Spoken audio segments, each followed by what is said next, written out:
Right now, there are hundreds, maybe thousands of your actual relatives who will never show up in your Ancestry DNA match list.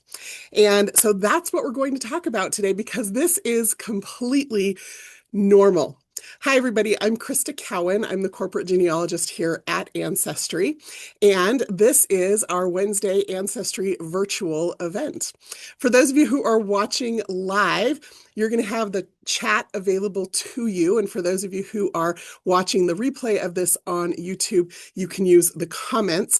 Here's what I would like to know from you. I want you to say yes or comment if you have ever been confused when you've been looking at your Ancestry DNA match list and an expected match did not appear. There are a couple of reasons why that might happen, and that's what we're going to cover today. Okay? So we're going to do a little refresher for everyone on what we call genetic inheritance so that we can start to understand or wrap our brains around this idea of genetic inheritance. Then we're going to talk about relationships, like just actual, as you build your family tree, what those different relationships are in your family tree and why it's important that we understand and are precise about those relationships. And then we'll wrap up by talking about your actual Ancestry DNA match list and how to make sense of who should and shouldn't appear on that match list and how to interpret that information. So let's start with a refresher about random inheritance of DNA. And I am going to share my screen. Let me hop over here. There we go. Fantastic. Okay, you should be seeing my screen now. Any second. There we go. Okay.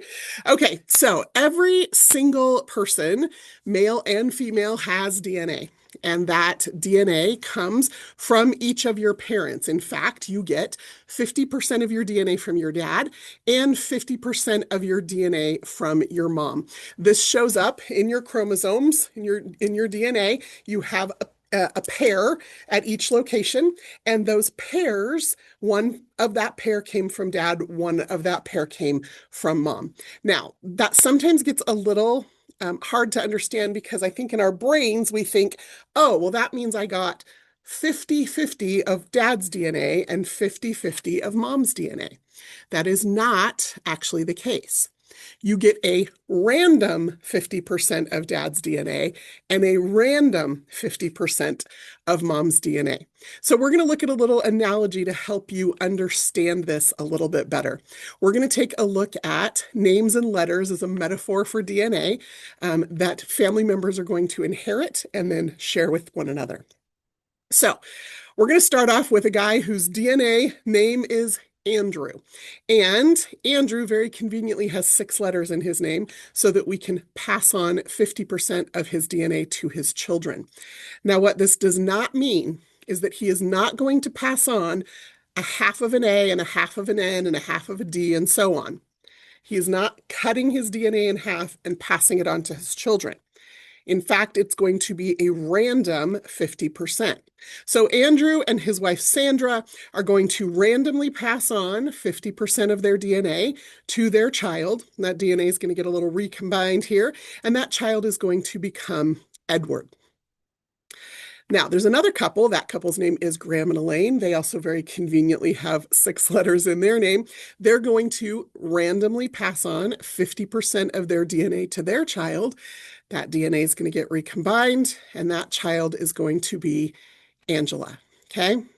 Now, you've got Edward and Angela, who are the second generation in this particular family, and they are going to have not 1, not 2, but 3 children, and they are going to randomly pass on DNA to each of those 3 children, and you'll see here that those children are going to look like they belong in the same family, because they have a lot of similar DNA, but their DNA is not identical. Unless you are an identical twin, your DNA is not identical. You each get a random 50% of DNA from your parents, And that randomization process happens with every new child that that particular couple has. So that's why if you cannot DNA test your parents, you need to be testing all of your siblings to make sure you get as much of your parents' DNA represented as possible. It's also important to understand that some information is going to show up in every grandchild, right? So Sandra passed on an A to Edward. Edward passed that on to all three of his children randomly. But as that 50% of his DNA got passed on, all three of those children ended up with them. Same with Graham there. Graham passed that G on to Angela. Angela passed it on to all three of her children. So one of the things that we're looking for when we're looking for who among the 27 million other people who have taken an Ancestry DNA test, who matches you, we're looking for those pieces of DNA that you have in common. And that's what determines that you're related and how closely or distantly you are related. Now, sometimes DNA doesn't get passed on at all. As a matter of fact, if you look here, you'll see that Andrew has an N in his name, and he did not pass that on to Edward, which means Edward doesn't have it, so he can't pass it on to his children. Now, Andrew may have a sibling who has that N, who passed it on to his children and grandchildren. Okay, so that N may exist somewhere else in the world, but it doesn't exist in Edward's line of the family tree. Andrew passed on a W to Edward, and that is a piece of Edward's DNA that did not get passed on to the next generation. So there are pieces of DNA that get lost over time. Now, here's a random side fact that I love to share, which is and for those of you who have math brains, you're going to totally get this. If this is overwhelming to you, it took me a long time to understand this.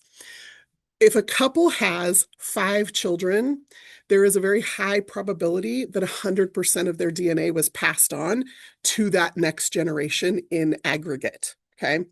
But if they have fewer than 5 children, right, one child gets 50% of their DNA. If they have 2 children, those 2 children are going to, like, by the laws of probability, they're going to have an overlapping about 50% of DNA, which means that this second child, when you have 2, is going to have about 75% of a parent's DNA totally. So it's half again as much. You add a third child, it's going to be half again as much. So they're going to have in aggregate about 87% of a parent's DNA, and then half again as much, and then half again as much. You never get to absolute 100, but 5 children means you're going to have pretty close to 100% of the DNA of those 2 parents that they have in common. So if you have siblings, if you have a lot of siblings, get as many of them tested as possible. If you only have a few siblings, get as many of them tested as possible. If you have no siblings, well, then you have to think about who else might need to be tested in order for 100% of the DNA in our family tree to be as close to represented as possible. Now, remember I said Andrew's brother may have inherited that N, and he may have passed that N on to his children or grandchildren. So if Andrew's brother's still alive, for sure, you always want to test the oldest living generation, because Edward here has 100% of his own DNA, even if he didn't pass it all on to the next generation. So if Edward's available, test Edward. If Andrew and Sandra are available, test them. But if they're not, who else is in that same generation? In this case, if Andrew's brother is still living, or if Edward has siblings still living, or if Edward has first cousins living, like, start to think in branches of your family tree. Who is it that could be tested that could help give us as much of the DNA of these older generations as possible? Okay. Now, of course, we're using this really simple example because it was simple to understand and wrap your brain around. And the first time that this concept finally clicked for me, it completely changed the way that I viewed both DNA and how it connected to my family tree and how I reviewed my match list and made sense of those matches. Our DNA is made up of hundreds of thousands of letters, right? It's made up of hundreds of thousands of pieces of information. And so it's not as simple as just 3 letters getting passed down. It is randomly hundreds of thousands of letters getting passed down. And so as we test people in our family and as we start working with our Ancestry DNA match list, there are going to be more discoveries that we can make because we understand this concept of this random inheritance of DNA and then how this DNA gets passed along. Okay. So if you have tested a parent, there is a 100% chance that you're going to match that parent. That is one of the relationships that we can not only 100% tell that it is a parent-child match, but we can 100% predict this relationship. Now, in DNA, there are a few minor little things that you need to keep in mind. Just kind of keep it in the back of your head. It is not certainly the most common experience or even a common experience for people. But remember how I said, if you have an identical twin, that identical twin will have identical DNA. So if we tell you someone is your parent, the only time that that might be different is if your parent is an identical twin, in which case it might look like your uncle is actually your father because he and your father have identical DNA. Again, unless you've got identical twins in your family, that's not something that you are going to encounter probably. Another tiny little thing to keep in mind is that if you have been the recipient of bone marrow, so a bone marrow donation or bone marrow treatment, that alters the DNA that we are looking at. And so we ask you that question up front if you've tested. So if you've been the recipient of bone marrow, we suggest that you do not test because you're actually testing with the DNA of your donor. Okay, so those are the only 2 real instances in where you might see a parent-child match that isn't your parent or your child. In every other case, in the vast majority of cases, if somebody shows up on your match list as a parent-child, they are either your parent or your child. Now, for women, we know if we've given birth to a child, okay? Men don't always know if they have fathered a child. And so sometimes there are surprises that show up on the match list in that parent-child relationship category. All of us know who our parents are because we've been told who our parents are. Well, I guess all of us. Most of us, all of us who know or think we know who our parents are, the only reason we know that is because that's what we've always been told. And so there may also come surprises when you take a DNA test and realize, oh, the person I thought was my parent is not actually my parent because I have this other parent showing up on my match list. Okay, so keep that in mind as well. When you take an Ancestry DNA test, the DNA is giving you the genetic connections, and sometimes it takes a little bit of work to make sense about it, but that parent-child relationship is an accurate representation, okay? Now, the next level of relationship is going to be a full sibling. I'm going to share my match list with you just so that we can walk through these different categories and you have something concrete to look at. I've got the permission of everybody on the first page of my match list to share these matches with you. So they are aware that I'm sharing this information. And so I'm going to share my screen again. We're going to hop over here to Ancestry and I'm going to pull up my match list. And this is what you are going to see. So I have tested both of my parents and they both came up as parent-child matches to me. And those will be labeled with this parent-child label in your match list. That next category then is going to be full sibling. So in my family, there are 5 of us. I am the oldest of 5. Then we have a set of twins who are not identical. It's a boy and a girl, so definitely not identical. And then I have 2 younger brothers. Now remember, The inheritance of DNA for each of us was a random 50% from our dad and a random 50% from our mom. So that means that we're going to share about 50% of our DNA on average. And as you can see here, I share about 50% of DNA with each of my full siblings. Again, those are going to typically be the only people in this full sibling category or bucket on your match list. That means somebody with whom you share the same two parents because you have that much DNA in common. Now, you're going to share different amounts slightly, and we measure those by centimorgan. So centimorgan is just simply a measurement of the DNA, and we will share with you how many centimorgans of DNA you match. We will also share with you that range, that percentage range, and then we will show you the predicted relationship. On Ancestry, predicted relationships are based on three things. One, it's based on the amount of shared DNA. Two, it's based on the self-reported gender of the person. And three, it's based on the self-reported birth year of the person. So those are the three things we use to predict the relationships that you're going to see on your DNA match list. But once you get past this full sibling category, because of the random inheritance of DNA, that means that that is just a prediction. We can tell, we can predict, right, with nearly 100% certainty, this person is your parent or child, this person is your full sibling, but then we drop down into what we call this close family category. And the reason we can't always precisely predict the relationship is because once you get into the close family category, there are multiple relationships that are going to share that amount of DNA.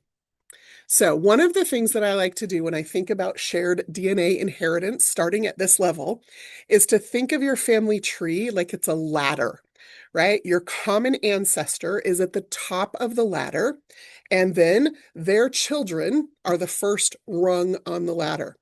So two siblings are going to share about 50% of their DNA. But then, as you start having children, every time a child comes into the picture, or another child, or like a grandchild or a great-grandchild, you're going to take a step down on the rungs on the ladder. Okay, so two siblings are going to share 50% of their DNA when they have the same two parents. If one of those people has a child, that person is now a niece or nephew to this aunt or uncle, right? And every time you take a step down on the ladder, the DNA gets cut in half. So if these two people share 50% of their DNA, then these two people are going to share 25% of their DNA. It's pretty simple math. Now, this person has a child, and these two people now are first cousins, but the DNA got cut in half again. And so these two people are going to share about 12.5% of their DNA. Okay, now if we go back up to the uncle, now his brother has a grandchild. So we've now gone one step, that's 25%, two steps, that's 12.5%. Okay, so like these people are going to share 12.5% as well. So different relationship, same amount of DNA as first cousins, right? So a grand aunt or uncle, your grandparent's sibling with you is going to share 12.5% of your DNA. You're also going to share 12.5% of your DNA with first cousins. Like it is a math problem. And again, for those of us like myself who are not math and science brained people, it can be a little hard to start to think about. And it can feel a little bit like learning a foreign language. But I promise you, if you immerse yourself in it, it will click at some point if it hasn't yet. That I reached that point. Ancestry started DNA testing in May of 2012, and I dove headfirst in. I swam in the deep end. I wanted to absorb and learn everything I could, and it was overwhelming for quite a while before everything finally just clicked. If you've ever learned a foreign language, you know that moment. It's the moment when you start dreaming in the foreign language, right? This is very similar, that if you just keep swimming in the deep end, keep working through it, it will click at some point, I promise. Okay. So for those of you who get it, that's awesome. For those of you who are struggling still, just hang with us. Okay. But this ladder concept is one of the things that helped me, is just understanding every time you take a step down on the ladder because somebody else is passing their DNA on to the next generation, that DNA gets cut in half. So if I start at the top with siblings, full siblings, I just cut it in half and cut it in half and cut it in half and cut it in half. Okay. That's also how you can start to understand relationships. So, two people on the first rung of the ladder that are full siblings, their children are first cousins. Their grandchildren are second cousins. Their great grandchildren, right? Like you just kind of work your way down the ladder. Here is another way to think about relationships. Okay. So if somebody is my grandparent and they are also your grandparent, then you and I would be first cousins. So grandparents, the same, we are first cousins. If somebody is my great grandparent and they are also your great grandparent, then you and I are second cousins. If we have a common great great grandparent, then you and I are third cousins. Do you see what's happening with my fingers? Okay. Whatever the number of greats is, it's going to be one more cousin. So if somebody is my 4 times great grandparent, you and I are going to be fifth cousins if they are also your 4 times great grandparent. Okay. So that's just the easiest way that I've found to think about.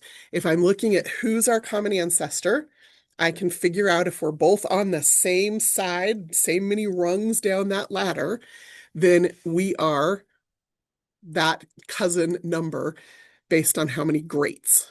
Okay. Now here's where some people start to get tripped up, and that is when we are on different rungs of the ladder. So if you and I are first cousins and you have a child, that child and I are first cousins 1 time removed. If you have a grandchild, then that grandchild and I are first cousins 2 times removed.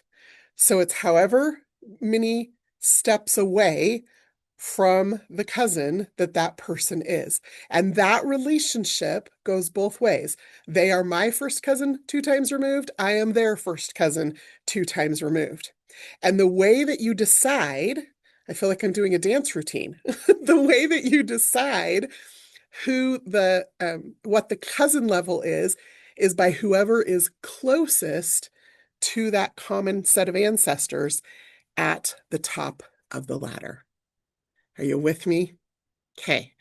If you're watching this live, like let us know in the chat if you're catching on to this, if it's making sense. If you're watching this on our YouTube channel, let us know in the comments if it's making sense, if you're able to start wrapping your head around it.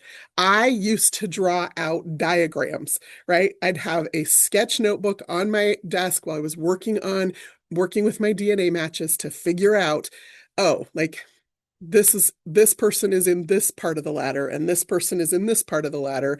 And so I could go sibling, first cousin, second cousin, 2 times removed, right? And I could work my way through that. Now, culturally or socially in your family, you may call people by entirely different relationship names. But if you're going to work with genetics, if you're going to work with DNA, it is important that you are precise in those relationships because that's going to determine how much DNA you could possibly share and if you might not share any DNA at all. So that brings us to the topic of the day. Why might you not share any DNA? Well, if somebody is your parent or child, you will share DNA. Absolutely. If somebody is your full sibling, you will share DNA. If somebody is your first cousin or your second cousin, you will share DNA. Remember? Like you just cut it in half. So full siblings, 50%. First cousins, 12.5%.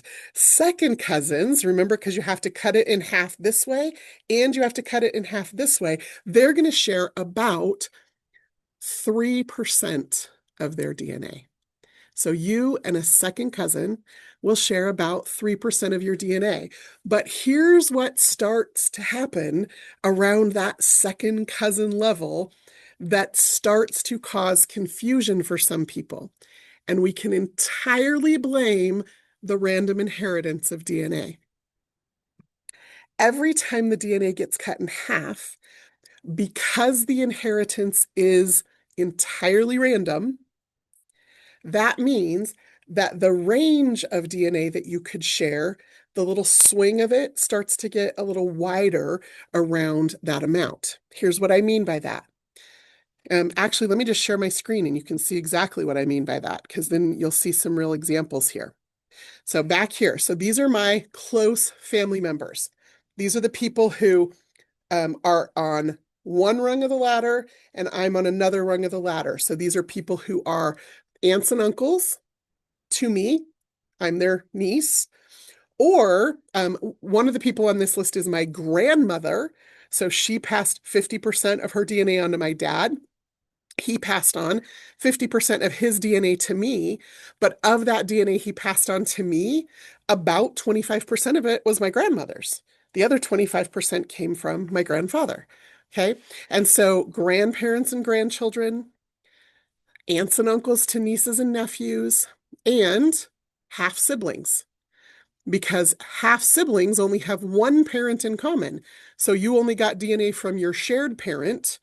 You got the other half of your DNA from your parent, your other parent, and they got the other half of their DNA from their other parent.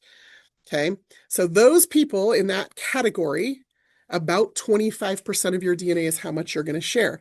But I want you to pay attention here on my screen. I'll even make it a little bigger so you can see it, right? This is my uncle, my dad's brother. He and I share 28% of our DNA. So when I say it gets cut in half, it does. But because of that random inheritance, there's going to be a little bit of a swing around that 25%. It's going to be about 25%. He and I share 28%. This is my dad's sister, my Aunt Rhonda. She and I share about 27% of our DNA.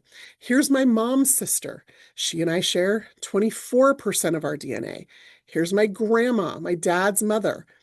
We share 21% of our DNA, which actually means I could do math and figure out where did the other 50% of my dad's DNA come from? The rest of that 50% of my dad's DNA come from? Came from my grandpa. So even though my grandpa's deceased, right, I know that I got 21% of my DNA from my grandma, which means on my dad's side, the balance of that 50% had to have come from my grandfather. Okay, so those are the close family members that I have tested that show up sharing that amount, about 25% of my DNA with me. Now we take another step down on the ladder and we're looking at first cousins. First cousins are going to share about 12.5% of their DNA. Well, here are my first cousins. So we've got Casey. Casey and I share 17%. That's a little more than 12.5%. He's Brad's son. Jeremy is also Brad's son. He and I share about 15% of our DNA, a little bit around that 12% range. This is Danielle. She and I share 14%. Kimberly and I share 14%. We're going to skip Carol for now. Alyssa and I share 12%. Scott and I share 12%. Rebecca and I share 11%. And then, interestingly enough, my favorite cousin, sorry, to the other 9 of you, Greg and I share 10%. So some of my cousins I share a little bit more than 12%, and some of my cousins I share a little bit less than 12%, but that's about what can be expected. Now, right smack dab in the middle of these first cousins of mine is Carol. And Carol and I share 12% of our DNA, which, funny, is exactly how much we would share if things were equally and always divided precisely and not random. Carol is actually my mother's half sister. So she and my mother share a father, and that means she is technically my half aunt. I call her my new aunt because this was a DNA surprise in our family. We did not know that my grandfather had fathered a child when he was 17. And Carol, we love her. We know her. She's given us permission to share this story. I actually did a whole episode about my new Aunt Carol on my podcast, if you want to hear the whole story. But Carol and I share 12.5% of our DNA because at that top of the ladder, she and my mom are sisters, but they're not full siblings.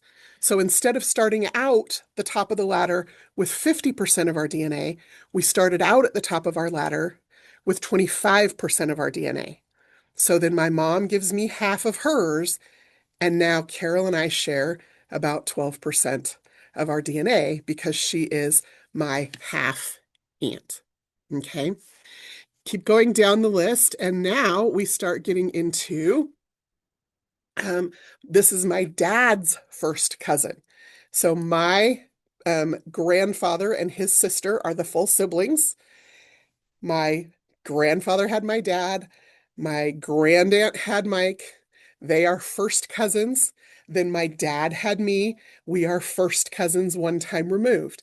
So we are also going to share about 12 and a half. No, we're going to share about 6% of our DNA.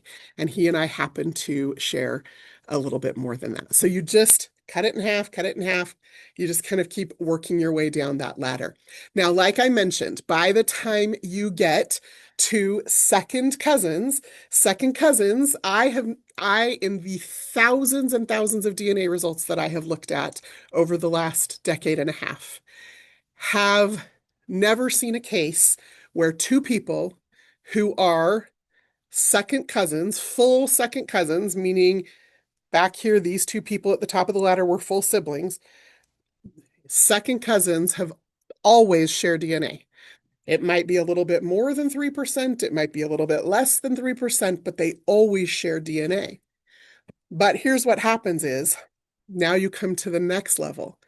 By the time you get to third cousins, it is entirely possible that you will not share any DNA with some of them because you cut 3 in half and it's 1.5%, and then you cut it in half again and it's 0.75% of your DNA that on average you're going to share with this third cousin down here. And if it's a swing around that average, that means there are cases where you will share no DNA with someone who is your third cousin. Now, there's been lots of probability tables built and lots of different formulas run to come to these conclusions, but here are kind of the rough numbers, okay? If you were able to identify every single one of your third cousins in the whole world, like you know who every one of your 2 times great grandparents are, you know who every single one of their children are, and their grandchildren are, and their great grandchildren are, and their great great grandchildren are. Those people are all your third cousins. And there's an interesting thing that happens when we do research that way, right? Descendancy research. A lot of us do ancestor research. We're always looking for the parents and the parents and the parents and the parents. When you're going that way, the math formula is super easy. Everybody has two genetic parents, which means there's four grandparents and eight great grandparents and 16 great great grandparents and 32, right? You can totally do that math. It's easy. But how many descendants does any one person have? You don't know. A person could have had no children, they could have had 25 children, right? And so when you start doing descendancy research, you don't ever know if you're done, right? And it doesn't help matters that men don't always know if they have fathered a child. And so you could think you're done, and then some surprise um, comes up that connects you to a child you didn't know existed, and they may not have known existed. And so if you could collect every one of your third cousins in the whole world, there is going to be a small percentage of them that you just won't share any DNA with. But there's so many of them that you might not even notice that. Okay, now come down another level. When you get down to the fourth cousin level, you're going to have exponentially more of them, and you're not going to match a larger percentage, probably around 10% of them. You're not going to match. But there's so many more of them, you might not realize that.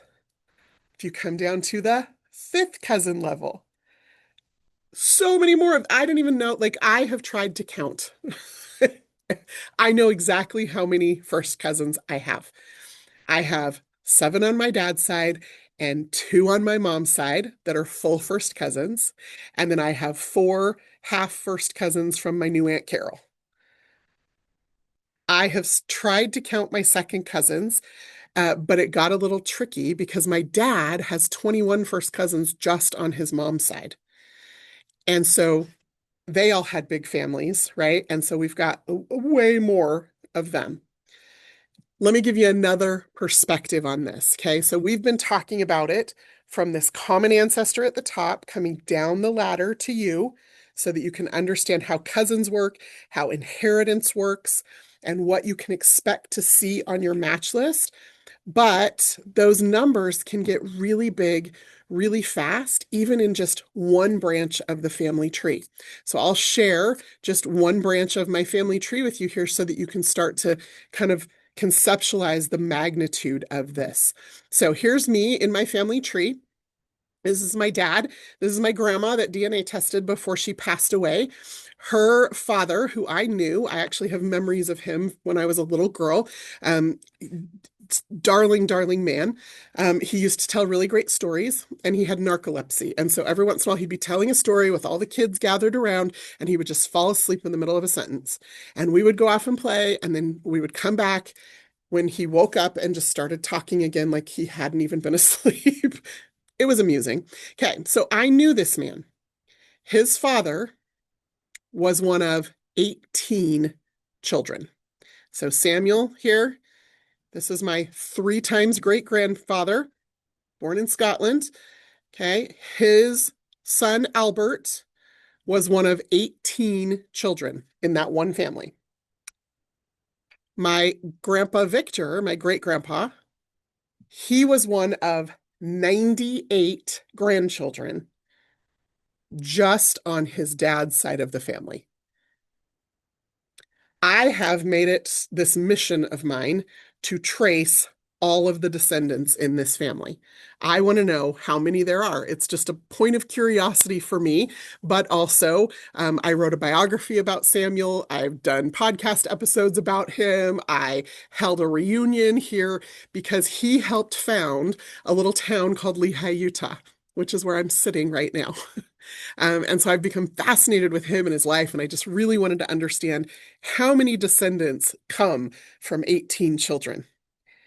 And new babies are constantly being born, and new branches of the family tree are constantly being discovered, like people we lost track of, but then somebody pops up in the DNA match list, and we're like, oh, there you are, right? We have now identified more than 10,000 descendants from this one man who lived, was born 220 years ago, and that's not that long ago. He is my 3 times great-grandfather, which means everybody that's in the same generation as me is my fourth cousin. And like I said, I know this guy has 10,000 descendants, but trying to count up the fourth cousins, it's a little tricky. It's probably something I could do if I set my mind to it. But I will not match every one of those fourth cousins, because when you round them all up and the way that the random inheritance of DNA gets passed on, that just means that some of them will not have inherited the same little bit of DNA from Samuel that I inherited. And if that's the only way that we're related to each other, then it will look like we're not related. If I know they've taken a DNA test and I've taken a DNA test and we don't match, I might come to the wrong conclusion that, oh, maybe Samuel's not our ancestor, but he is, because I have lots of other evidence that we are related through that common ancestor. So that is one of the reasons why it is so important that you test the oldest living generation wherever possible. I am so grateful I tested my grandma before she passed, and so grateful that she was a little bit salty and curious about it and that she was willing to take that test. I am so grateful that my dad and his siblings have tested, because that means even though we couldn't test my grandpa, we have about 80 some odd percent of my grandpa's DNA represented in those 3 children. And so I can get a little bit closer to those common ancestors and not just rely solely on my own DNA to connect me to these third and fourth cousins that I might not share any DNA with. So hopefully this was helpful. Let me explain one other reason why you might not share DNA with someone when you're looking at your Ancestry DNA match list. If you know that a close family member has tested, and by close family member, what I mean is a parent or a child, a grandparent or an aunt or uncle, a first cousin, even getting down to second cousins, you will share DNA with all of those people. If you have somebody in one of those relationships to you that has taken a DNA test and you do not match them, there are 2 questions I want you to ask. The first one is, there might be 3 questions I want you to ask. The first one is, did you both take the AncestryDNA test, right? Sometimes people test at other places and they think it's an AncestryDNA test, or they told you it was an AncestryDNA test and they didn't actually test with Ancestry. So if you want to compare your DNA to your family members, you have to test at the same place. So make sure you all have tested at AncestryDNA and you're comparing apples to apples, okay? The second related question that I want you to ask is, did you turn on DNA matching? One of the things on Ancestry that we feel very strongly about is that everyone has the right to control their own DNA and who can see it and what can happen with it. And so we value that privacy and control over all else when it comes to our DNA network, which means at any time, anyone who has taken an AncestryDNA test can go into their DNA settings and they can opt out of matching. That means they will not show up on a match list. It also means they won't be able to see who matches them. Like, it goes both ways. If you show up on a match list, or if you want to see your match list of who you match, that means they can also see that you match them. But you can opt out of matching at any time, and you can turn that on and off. So kind of a related question, you have to test in the same place, and you both have to be opted in, which is the default. You have to be opted in to matching. So that's one of the things that you need to check, is if you have a second cousin or closer that doesn't share DNA with you and you expected them to, then you need to make sure that you both tested at the same place and have opted in to being able to view that match list. The other thing to consider, and this is a sensitive thing that starts to really sometimes cause some confusion, is if you have a second cousin or closer, you've both tested at the same place, you both have your matching turned on, and you do not match each other, you need to consider that one of you may have what we call a misattributed parentage event in your ladder up to that common ancestor that you thought you shared. So let's just start at the top. If you tested a parent and that parent does not come back as a match to you, you need to consider that maybe they are not your biological parent.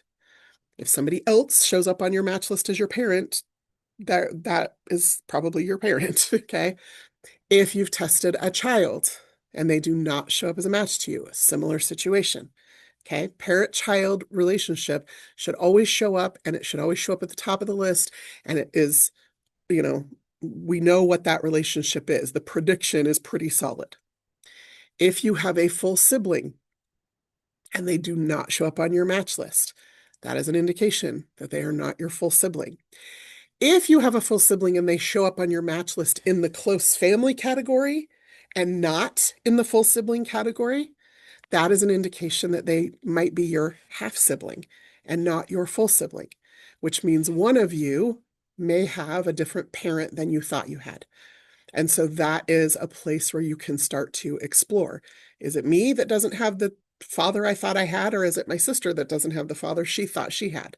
That's what happened to my new Aunt Carol, is she took a DNA test and her sister took a DNA test, and their results came back that they were not full siblings. And so the sister actually contacted me and said, she's showing up as a match to me and she's showing up as a match to your mom. And these numbers aren't making sense to us. Can you take a look at it? And I did. And that's how we came to the conclusion that my new Aunt Carol is actually the daughter of my grandfather, and she and my mom are half sisters. So those are the kinds of things. It's not that somebody's completely missing from your match list. It's that they might not share as much DNA as you expect them to share with you, or in some rare cases, they might share more DNA with you than you expect. Why would somebody share more DNA than you expect? Well, it depends on how family relationships have been explained in the family, and what our expectations are.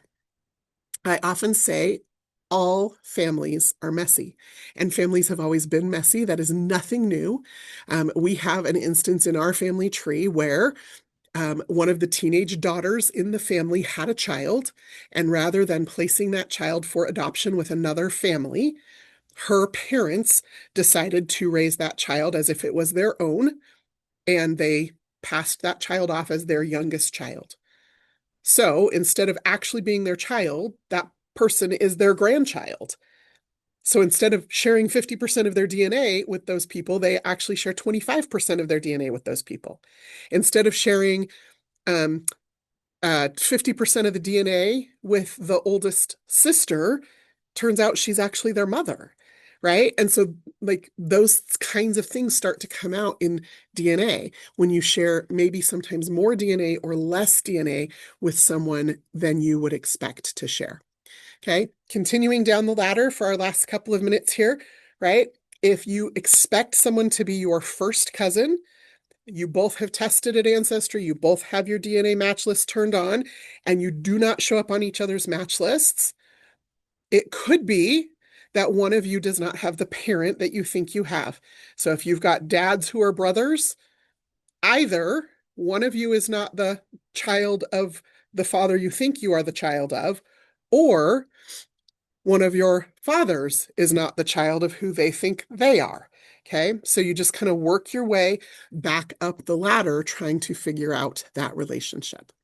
Okay, and that holds true as you move down to second cousins, but then you have to remember, after second cousins, third, fourth, so on, you will not share DNA with everyone you're related to. And so that's when you need to look at more matches or test more members of your family. Because I may have a third cousin that I don't match, but my sister may match that person and my brother may match that person. And if my brother and sister and I share exactly how much DNA we should, then that person really is my third cousin. I just didn't happen to inherit that random bit of matching DNA from our common great-great-grandparents that they did. Okay. I hope this was a useful hour of your time.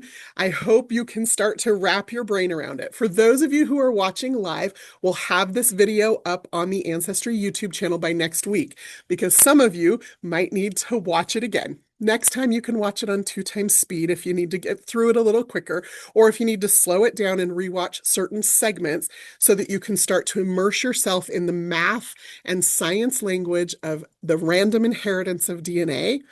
But all of it means that when you get it, or even if you just start to get it, you can start working your way through your DNA match list.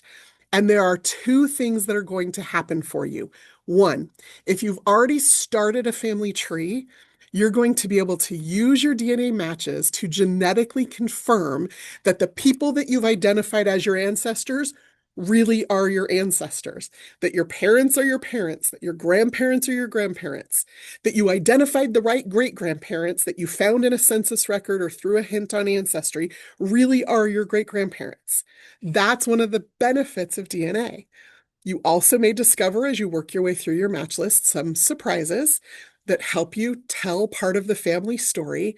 And I'll share with you, in conclusion, my favorite discovery in DNA. I discovered a second cousin, one time removed, of my mom.